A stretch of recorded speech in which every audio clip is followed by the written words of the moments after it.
जंतर मंतर पर देश भर के मुस्लिम विरोध की आवाज बुलंद करते नजर आए। वक्फ का मालिक अल्लाह और मुस्लिम कौम की वक्फ ट्रस्टी जैसे पोस्टर जंतर मंतर पर हर तरफ नजर आए। All India Muslim personal law board के बैनर तले ये प्रदर्शन हुआ, लेकिन वक्फ की पिच पर आम मुस्लिम आवाम के साथ साथ सियासी दल भी अपनी बिसात बिछाए हुए नजर आए, जबकि दूसरी तरफ वक्फ के खिलाफ हिंदू संगठन भी जंतर मंतर पर डटे हुए थे। वक्फ का मालिक अल्लाह वाले पोस्टर से पूरा जंतर मंतर भरा नजर आया। हर हाथ में पोस्टर, हर जुबान पर वक्फ के नए बदलाव का विरोध। लेकिन जैसे जैसे सियासी दलों की एंट्री बढ़ती चली गई, विरोध की आवाज दबती चली गई और अब बारी थी सियासी विरोध की। पहली चिंगारी ओवैसी ने भड़काई। हमारा काम विरोध करना है क्योंकि ये अनकॉन्स्टिट्यूशनल है। ये बिल वक्फ की जायदादों को खत्म करने के लिए मुसलमानों से उनकी मस्जिदें, दरगाहें, खानखाहें, कब्रिस्तान को छीनने के लिए इस तरह का प्रोविजन उसमें रखा गया है। यूं तो ये प्रदर्शन AIM-PLB के आह्वान पर था और प्रदर्शन में मुस्लिम समाज के लोगों को ही पहुंचना था, लेकिन माहौल तब और गर्म हो गया जब उसी जंतर मंतर पर वक्फ बोर्ड के खिलाफ हिंदू संगठनों ने प्रदर्शन शुरू कर दिया। पहले तो लगा माहौल खराब ना हो जाए, लेकिन सुरक्षा बलों ने हालात संभाल लिए। इसी के बाद सुरक्षा बलों ने 2 बजे के बाद प्रदर्शनकारियों से जंतर मंतर खाली कराना शुरू कर दिया। हालांकि जाते जाते भी वक्फ समर्थक अपनी सियासी बिसात बिछा गए। देखना है कि आंध्रा वाले क्या करते हैं, बिहार वाले क्या करते हैं। जो लोग मुसलमान भाइयों के हमदर्द होने की लंबी लंबी बातें करते हैं।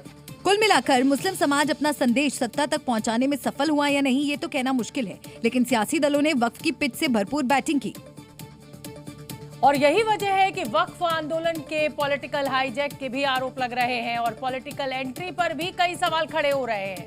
सवाल ये पैदा होता है कि क्या वक्फ का प्रदर्शन सियासी दलों के हाथों में हाईजैक हो चुका है, क्योंकि प्रदर्शन का चेहरा असदुद्दीन ओवैसी, समाजवादी पार्टी के नेता धर्मेंद्र यादव और बर्क, कांग्रेस के सलमान खुर्शीद, इमरान मसूद और गौरव गोगोई, TMC की महुआ मोइत्रा जैसे कई दर्जन नेता इसमें शामिल हुए।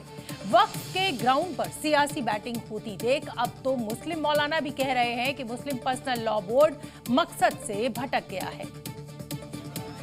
AIMIM वाले असदुद्दीन ओवैसी, समाजवादी पार्टी वाले धर्मेंद्र यादव, कांग्रेस के सलमान खुर्शीद, TMC वाली महुआ मोइत्रा, अयोध्या वाले अवधेश प्रसाद, रामपुर वाले समाजवादी पार्टी सांसद नदवी, कांग्रेस वाले इमरान मसूद, कांग्रेस के ही गौरव गोगोई।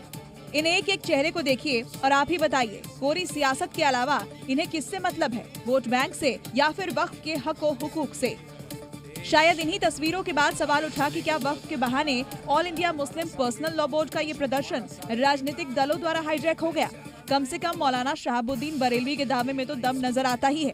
मुस्लिम पर्सनल लॉ बोर्ड अपने असल मकसद से भटक गया है और पहले बोर्ड में कोई भी पॉलिटिकल शख्सियत को ओहदा या मेंबर नहीं बनाया जाता था।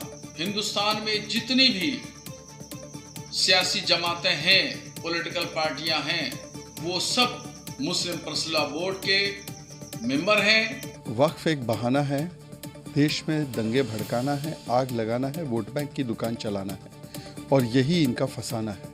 जो वोट बैंक की दुकान चलाते हैं, चाहे वो AIM-PLB जैसी तंजीमें हो या इसे सपोर्ट देने वाले राजनीतिक इसके आका, कांग्रेस, तृणमूल कांग्रेस, समाजवादी पार्टी, MIM, ये लगातार वक्फ के नाम पर मुस्लिम समाज को भड़काने की कोशिश कर रहे हैं। वैसे भी प्रदर्शन के बहाने सियासी रोटियां नहीं तो और क्या, क्योंकि JPC में यही विपक्ष शामिल था